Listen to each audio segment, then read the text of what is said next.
त छठी माई के अर्घ देवे आइहा भौजी भोरे भोरे।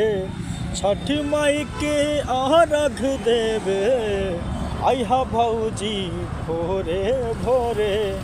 छठी माई के कृपा से है त ललना जोरे जोरे। छठी माई के कृपा से है त ललना जोरे जोरे।